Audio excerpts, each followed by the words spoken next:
Você já reparou como o Provérbio 7 parece ter sido escrito para os nossos dias? Ali está a imagem de uma mulher sedutora, usando charme, palavras doces e aparência de piedade para levar um homem despreparado direto para a destruição. Agora olhe para o que acontece em muitas igrejas modernas. O mesmo espírito se manifesta, só que com outras roupas. Não mais nas esquinas de uma cidade antiga, mas no púlpito, nos palcos, nas músicas que emocionam, mas não transformam, nos discursos que soam santos, mas esvaziam a cruz. Spurgeon alertava contra esse tipo de fé. Uma fé bonita por fora, cheia de frases e gestos certos, mas sem raiz de santidade. É como um cálice dourado cheio de veneno, reluzente para os olhos, mortal para a alma. E o mais perigoso é que essa sedução não chega com aparência de pecado. Ela vem suave, polida, vestida de religiosidade, prometendo vida, mas conduzindo ao abismo. Há um contraste gritante entre a beleza da forma e a corrupção do conteúdo. A voz que acalma pode ser a mesma que adormece a vigilância. E enquanto muitos aplaudem, alguns choram em silêncio, percebendo que o altar foi trocado por um palco, que a casa de Deus, antes lugar de quebrantamento, se tornou um centro de apresentações. O chamado, hoje, é para enxergar o que está escondido atrás do brilho. Não é só identificar o que é claramente maligno, mas discernir aquilo que parece inofensivo, que até soa espiritual, mas está roubando a essência do Evangelho. E quem não aprender a distinguir entre a voz que salva e a voz que seduz, corre o risco de caminhar feliz, na direção errada. E antes da gente continuar, este vídeo e pregação é estudada e revisada manualmente, e isso dá trabalho. Então, se quer nos apoiar, se inscreve no canal e ativa o sininho. O YouTube não está entregando os vídeos, e se você não fizer isso, pode ser que justamente aquele aviso de Deus que você mais precisa acabe não chegando até você. Dito isso, bora pro vídeo. O inimigo raramente se apresenta com rosto ameaçador. Ele prefere vestir luz e falar com delicadeza. Não chega com correntes, mas com fitas de seda. Não impõe o peso da prisão, mas oferece o conforto de um abraço aparente. É assim que a sedução espiritual se instala, por meio de um encanto que parece benigno, mas carrega, no fundo, um afastamento gradual da cruz. Em Provérbios 7, a mulher sedutora não arrasta o jovem à força. Ela o convida com palavras suaves, com um olhar que transmite segurança, como se tudo fosse natural e permitido. Há beleza na sua fala, mas essa beleza está a serviço do engano. Nos dias atuais, a figura dessa mulher se repete de formas mais sofisticadas. Ela se manifesta em discursos que soam espirituais, mas que retiram da mensagem o peso do arrependimento. Surge em cultos onde o chamado à santidade é substituído por um convite ao prazer emocional. O arrependimento se torna raro e o entretenimento comum. Tudo parece familiar, mas há um deslocamento quase imperceptível. A cruz deixa de ser o centro e o homem assume o trono. A mente humana é naturalmente atraída por aquilo que oferece satisfação rápida. Por isso, uma mensagem que provoca arrepio, mas não confronto, é mais bem recebida do que aquela que corta como espada. É nessa brecha que a sedução encontra espaço para se enraizar. As emoções se tornam o critério para avaliar a presença de Deus e não a transformação interior. É possível sair de um culto emocionado e, ainda assim, continuar espiritualmente distante. Spurgeon advertia que emoção sem verdade é como um perfume sem substância. Encanta no primeiro instante, mas desaparece sem deixar marcas. Uma fé moldada apenas por experiências sensoriais é como um rio largo e raso, bonito à vista, mas incapaz de sustentar um barco em águas turbulentas. O problema não está em sentir, mas em substituir o fundamento pela sensação. É como se o perfume da adoração ocupasse o lugar do sacrifício da adoração. A sedução que não parece pecado é a mais perigosa justamente por não acionar nossos alarmes. Não desperta resistência, porque se disfarça de bênção. É como um remédio que adormece a dor enquanto a doença avança. Quando finalmente se percebe o estrago, a raiz já está profunda e o caminho de volta se torna mais difícil. Assim como no texto bíblico, essa sedução não anuncia sua intenção. Ela conduz passo a passo, distraindo a alma, até que o coração desperte longe do lugar onde deveria estar. Spurgeon comparava certas igrejas a sepulcros caiados. Por fora, belas e impecavelmente ornamentadas, por dentro, cheias de ossos e ausência de vida.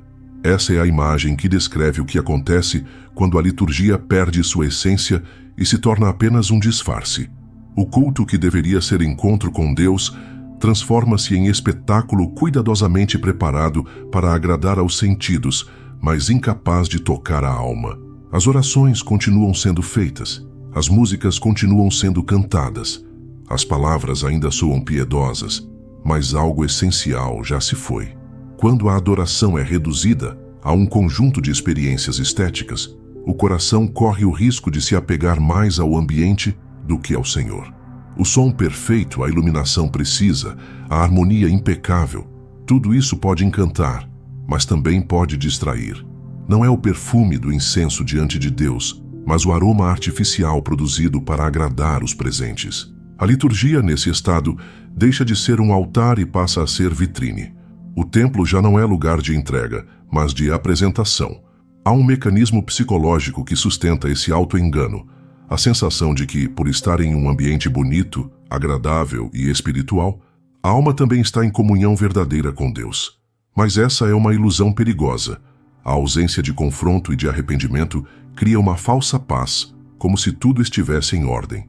É o mesmo que um médico oferecer perfume para disfarçar o cheiro de uma ferida infeccionada, em vez de tratá-la.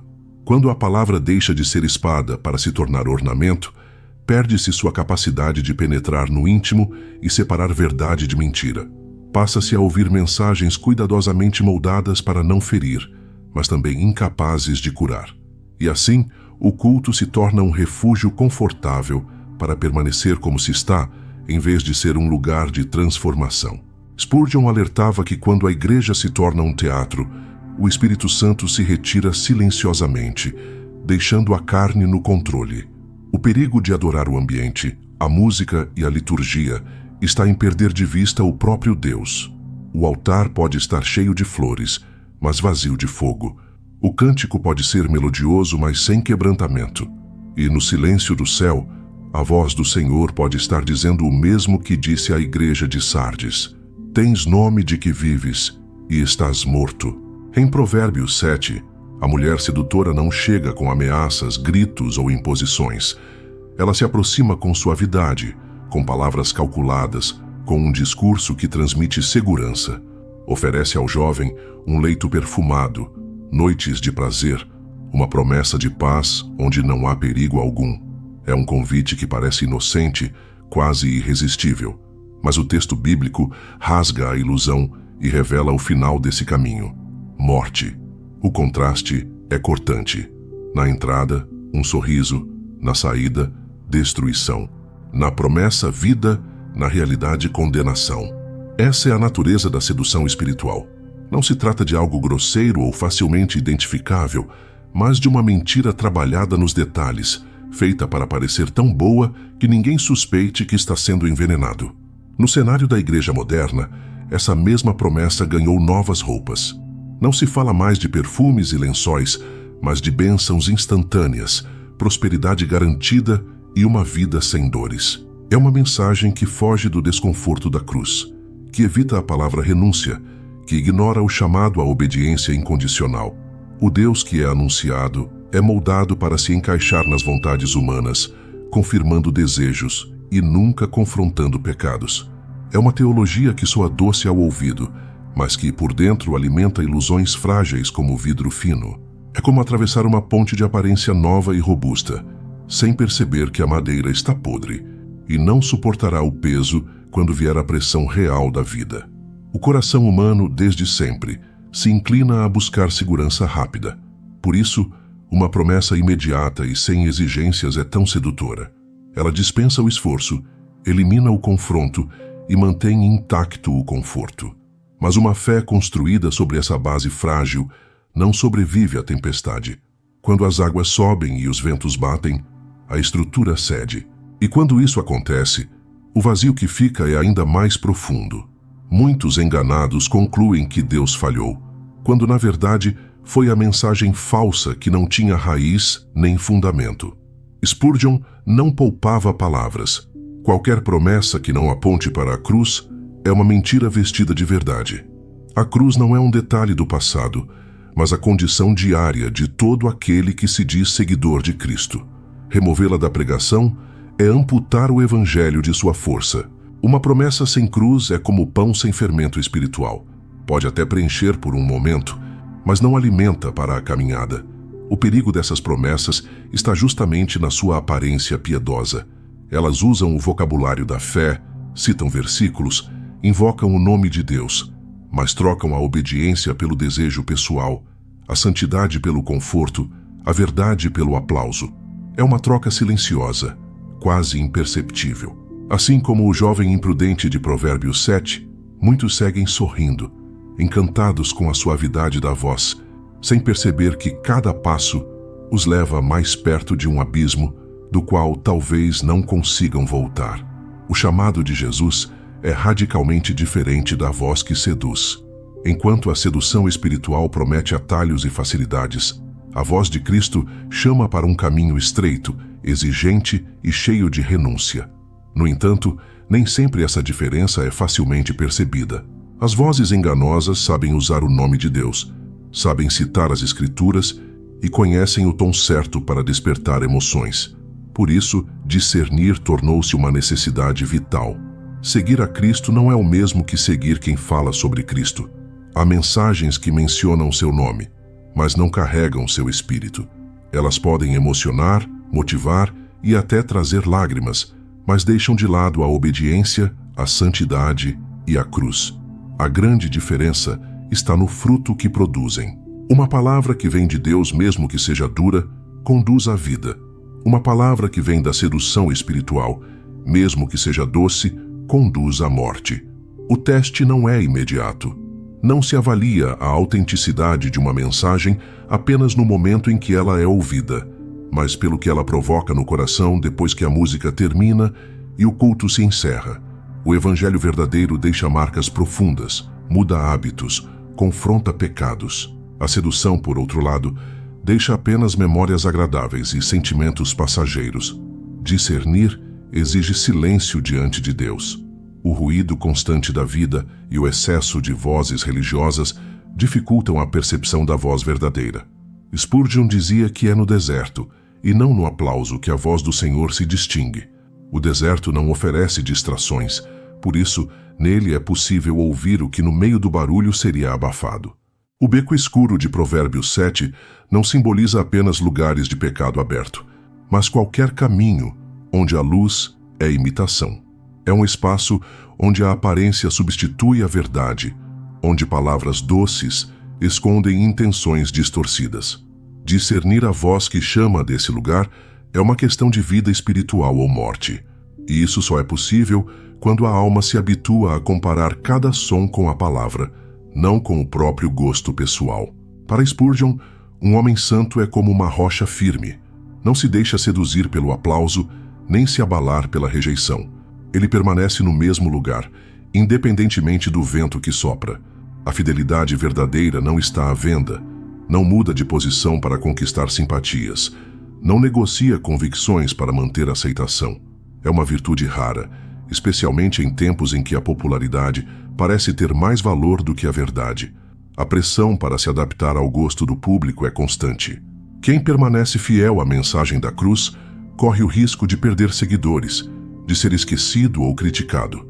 Mas a fidelidade não se alimenta de reconhecimento humano. Ela encontra força na certeza de que Deus vê o que ninguém aplaude. A aprovação do céu vale mais do que qualquer coro de elogios da terra. Existe uma libertação profunda quando o coração deixa de depender da aceitação para continuar obedecendo. É como se a alma deixasse de respirar o ar rarefeito da aprovação pública e passasse a respirar o ar puro da presença de Deus. Essa liberdade espiritual preserva a pureza da mensagem e impede que ela seja moldada pelo desejo de agradar. A necessidade de aprovação é uma das tentações mais sutis que corroem a integridade. Ela começa pequena, com pequenas concessões para não perder espaço, e pouco a pouco transforma a verdade em algo diluído. Spurgeon alertava que a coroa que o mundo oferece é feita de flores que murcham antes de chegar em casa. Quem se alimenta dessa coroa vive de aplausos efêmeros e perde o peso da eternidade. A fidelidade silenciosa, que não se deixa comprar, é a que mantém o altar aceso mesmo quando o templo está vazio. É aquela que permanece mesmo quando ninguém percebe, que ora quando ninguém ouve, que obedece quando ninguém cobra. É essa fidelidade que o Senhor reconhece e que terá valor no dia em que todas as luzes se apagarem e apenas a sua voz permanecer. Provérbios 7 não é apenas um relato antigo sobre moralidade. É um alerta atemporal, um espelho que revela a capacidade do coração humano de se deixar levar por aquilo que brilha, mas não ilumina. A figura da mulher sedutora ali descrita não representa somente um pecado visível, mas todo tipo de sedução espiritual que afasta do caminho da vida. Ela é a voz que diz o que se quer ouvir, o sorriso que mascara o perigo, o caminho largo que esconde o precipício. A igreja que resiste a essa sedução mantém o altar aceso, mesmo quando o mundo inteiro se curva diante do palco. Não é uma resistência barulhenta, feita para impressionar, mas uma fidelidade silenciosa que preserva a essência da adoração. Esse tipo de fidelidade não busca ser atraente aos olhos humanos, mas verdadeiro diante do céu. É um compromisso que não se altera com o tempo, que não muda de cor conforme a estação, que permanece firme quando todos já se adaptaram ao vento do momento. O Espírito Santo ainda fala, sua voz, porém, não compete com o ruído das multidões, nem tenta vencer o brilho das luzes. Ele sussurra, e esse sussurro só é percebido por aqueles que recusam trocar a cruz por qualquer outro símbolo. É um chamado que não promete aplausos, mas promete presença. Não promete facilidade, mas garante que o caminho estreito leva à vida. No fim, quando todas as luzes se apagarem e os aplausos se dispersarem, a fidelidade silenciosa será mais preciosa do que todos os holofotes. Talvez a pergunta mais importante seja esta: quando todos seguirem o brilho, quem permanecerá junto à luz que nunca muda? Essa luz que não seduz, mas salva. Essa luz que não adormece, mas desperta. Essa luz que não promete o que não pode cumprir, mas cumpre até o último dia tudo o que prometeu.